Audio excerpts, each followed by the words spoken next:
বাংলাদেশ একটি দুর্যোগ প্রবণ দেশ।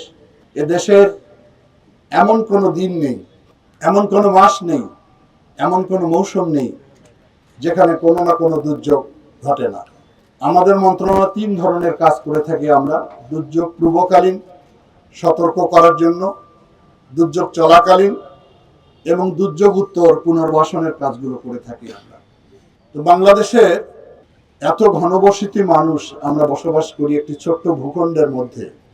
সে কারণেই মানব সৃষ্ট দুর্যোগ ঘটে, প্রাকৃতিক দুর্যোগ ঘটে, জলবায়ু দুর্যোগ ঘটে থাকে।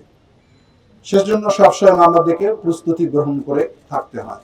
আজকে যে মহড়াটা অনুষ্ঠিত হয়েছে এটি প্রধানত ভূমিকম্পকে কেন্দ্র করে। আপনারা ইতিমধ্যে জানেন যে বাংলাদেশ একটি ভূমিকম্প প্রবণ এলাকা হিসেবে চিহ্নিত হয়েছে। গত মাসে প্রায় 10 বার ছোট বড় আকারের হালকা ভূমিকম্প ঝাঁকুনি দিয়েছে বাংলাদেশকে। সেই প্রস্তুতিতে আমাদের কিরকম প্রস্তুতি রয়েছে সেই মহড়াটা অনুষ্ঠিত হয়েছে এখানে। আমি মনে করি যে ব্যক্তি পর্যায়ে যদি আমরা সচেতনতা সৃষ্টি করতে পারি তাহলে দুর্যোগের ক্ষতির সম্ভাবনাটা কমে আসে। সেই কাজটা আমাদের মন্ত্রণালয় থেকে করা হচ্ছে। মানুষের সচেতনতা তৈরি করার জন্য আমরা বিভিন্ন শিক্ষা প্রতিষ্ঠানে একটি নিয়মিত মহড়ার আয়োজনের ব্যবস্থা করতে যাচ্ছি, যাতে করে আমাদের দুর্যোগকালীন কি ধরনের প্রস্তুতি প্রয়োজন, সাহস না হারিয়ে সাহসের সঙ্গে মোকাবেলা করতে হবে, সেই ব্যাপারে আমরা তাদের সঙ্গে প্রশিক্ষণ দিব, তারা সেভাবে প্রস্তুত থাকবে।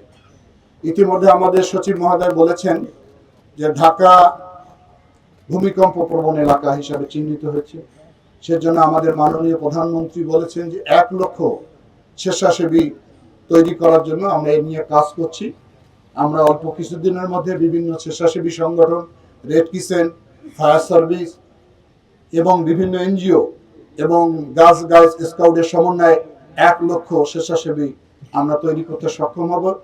আমাদের একটি প্রোগ্রাম রয়েছে কোস্টাল এরিয়াতে, সেখানে প্রায় 80,000 স্বেচ্ছাসেবী কাজ করে। তারা অত্যন্ত বিপন্ন মানুষের পাশে দাঁড়ায়।